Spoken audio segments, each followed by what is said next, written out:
The bank statement came on a Thursday, and I almost missed it. Between the grocery store flyers and credit card offers, the thin envelope from First National seemed insignificant. Until I opened it. My Social Security direct deposit of $1,847 had been withdrawn the same day it arrived. Not transferred to another account, not used for legitimate expenses, withdrawn entirely in cash from an ATM across town. I called the bank immediately. "Mrs. Chen, I'm showing that withdrawal was made with your debit card and PIN," the customer service representative explained. "The transaction appears legitimate. I never made that withdrawal. I was home all day Tuesday. Someone else used my card. Do you have your debit card with you now?" I checked my wallet. The card was there, exactly where it should be. "Yes, I have it." "That's unusual. You'll need to come in and file a fraud report." At 73, I'd lived through enough challenges to know when something was seriously wrong. Someone had accessed my account, and they'd done it with information only a family member would have. The next morning, I drove to the bank and spent 2 hours filling out fraud paperwork. The security officer, a kind woman named Maria Santos, reviewed my account history with growing concern. "Mrs. Chen, this isn't the first irregular activity. 3 months ago, someone used your information to apply for a credit card. We flagged it as potential fraud and denied the application. I never applied for any credit card.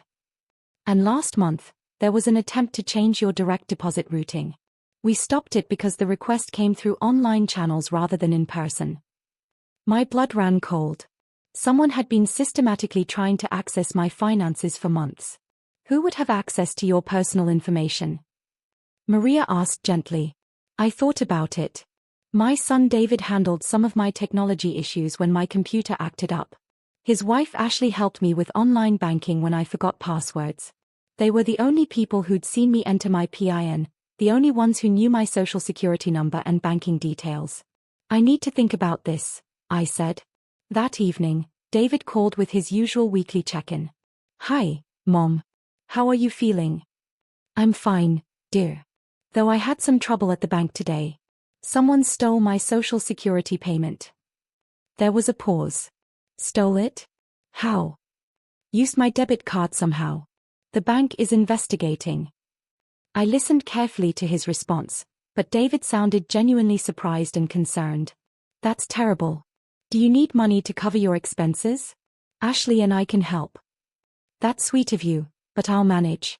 The bank should resolve it soon." Friday evening was our monthly family dinner at David and Ashley's house. I arrived to find Ashley looking remarkably different. Her forehead was smooth as glass, her crow's feet had vanished, and her lips were noticeably fuller. "Ashley," I exclaimed as she opened the door. "You look wonderful. Did you do something different with your hair?" She smiled with obvious pride, unconsciously touching her face. "I finally treated myself to some cosmetic work. I've been saving up for months." "Well, it looks fantastic. Very professional work." At dinner, Ashley couldn't stop talking about her new appearance. She'd found an amazing cosmetic surgeon, gotten multiple treatments, even had some preventive work done around her eyes. "It wasn't cheap," she said, "but sometimes you have to invest in yourself, you know?" "Absolutely," I agreed. "How much does something like that cost, if you don't mind me asking?" "Oh, this round was about $1,800. But it was so worth it." $1,800. Almost exactly the amount of my stolen Social Security check. "That's quite reasonable for such beautiful results," I said calmly. "I'm sure David is proud to have such a glamorous wife." David looked uncomfortable with the conversation, but Ashley preened under the attention. She spent the rest of dinner taking selfies and asking everyone to notice the improvements. After dessert, I excused myself to use the bathroom. Instead, I quietly slipped into David's home office and opened his laptop. I knew his password. He'd set it up in front of me months ago and never changed it. It took less than 5 minutes to find what I was looking for. Ashley's email account was still logged in, and her sent folder contained a confirmation from Elite Aesthetics Clinic, dated the day after my Social Security money disappeared. The receipt showed an $1,800 payment for comprehensive facial rejuvenation package. I took photos of the email with my phone, then checked her browser history.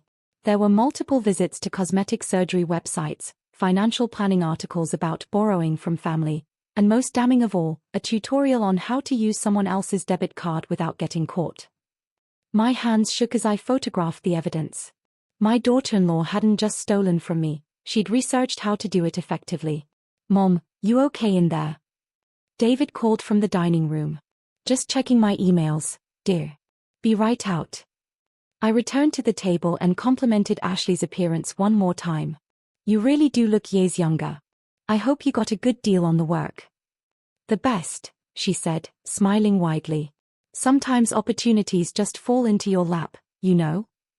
The next morning, I called Maria Santos at the bank. "I have information about my stolen Social Security money. I know who took it and I have proof." "Mrs. Chen, are you certain? Fraud accusations against family members are very serious." "I'm absolutely certain. My daughter-in-law used my information to fund her cosmetic surgery. I have emails, receipts, and browser history showing she researched how to commit this exact crime." I met Maria at the bank and showed her the evidence I'd gathered. Her expression grew increasingly grave as she reviewed the photos. "This is clearly premeditated identity theft," she said. "The amount puts it in felony territory. Mrs. Chen, are you prepared to press charges? She stole money I need for groceries and medication to pay for vanity procedures. She researched how to commit the crime. She's shown no remorse. Yes, I'm prepared to press charges." Maria connected me with Detective Rodriguez from the Financial Crimes Unit. He reviewed my evidence and nodded with professional satisfaction. "This is one of the clearest cases of family identity theft I've seen. The browser history showing premeditation makes it especially serious. We'll need to arrest her before she has a chance to destroy evidence." "How long will that take?" "We can have a warrant by Monday morning." I spent the weekend acting normally, even calling David to thank him for the lovely dinner and to compliment Ashley's appearance again. I wanted Ashley to feel completely secure before the police arrived. Monday morning came with a knock on their door at 7 a.m. Detective Rodriguez later told me that Ashley answered in her pajamas, her face still showing the telltale swelling of recent cosmetic work. "Ashley Morrison? You're under arrest for identity theft, fraud, and elder abuse." David called me immediately afterward, his voice panicked and confused. "Mom, the police arrested Ashley. They are saying she stole money from you. There has to be some mistake." "No mistake, David. She used my Social Security money for botox treatments." "That's impossible. Ashley has her own money.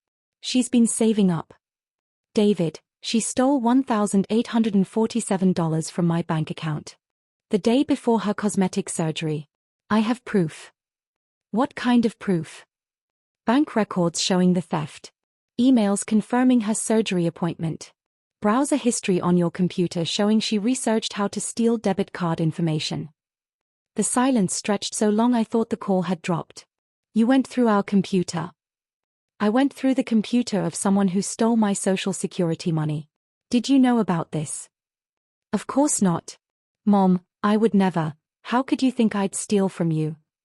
"Because Ashley had to get my PIN number somewhere. She had to know my banking information.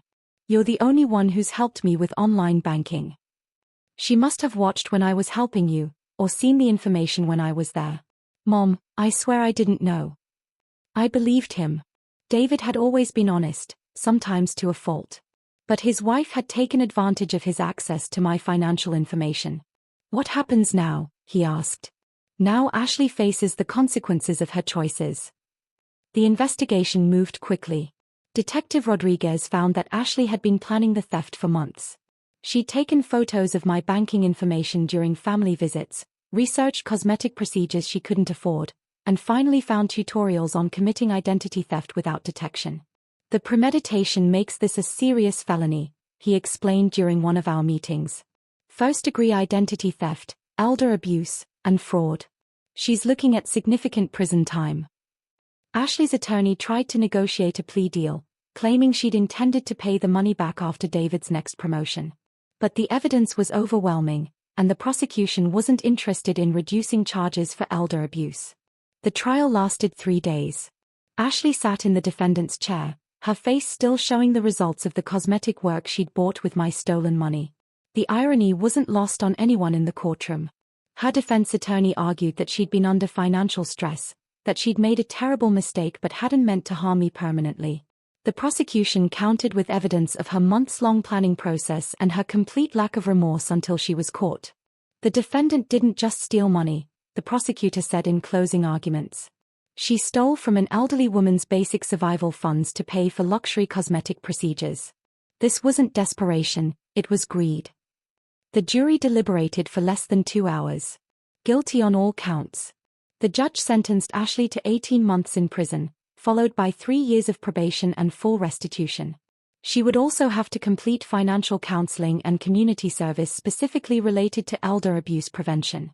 Mrs. Morrison, the judge said during sentencing, you targeted a vulnerable family member for financial gain. You violated the trust of someone who welcomed you into her family. These crimes deserve serious consequences. Ashley was led away in handcuffs, her perfect cosmetic work looking grotesquely out of place in Orange County Jail clothing. David and I sat in the courthouse parking lot afterward, both of us emotionally drained. Mom, I'm so sorry. I brought this person into our family. I should have seen who she really was. How could you have known? She hid it well. I keep thinking about all the times she helped you with technology, all the family dinners where she was so interested in your finances. She was gathering information the whole time. David, this isn't your fault. You were trying to help me navigate modern banking. You couldn't have known she was planning to steal from me. What am I supposed to do now? My wife is going to prison for stealing from my mother. You're supposed to learn from this and move forward. Find someone who values family instead of exploiting it. David filed for divorce while Ashley was awaiting sentencing. He discovered she'd been lying about other things too: secret credit cards, online shopping addictions, even flirtations with other men on social media. The financial theft had been just one part of a larger pattern of deception. Ashley served 14 months of her sentence before being released on good behavior. I heard through mutual acquaintances that she'd moved back to her hometown and was working at a retail store. Her cosmetic work had mostly worn off by then, leaving her looking older and harder than when she'd started. David is doing better now. He's more cautious about relationships, more protective of family information, and more aware of how financial predators operate. He still helps me with technology, but we've established better security protocols.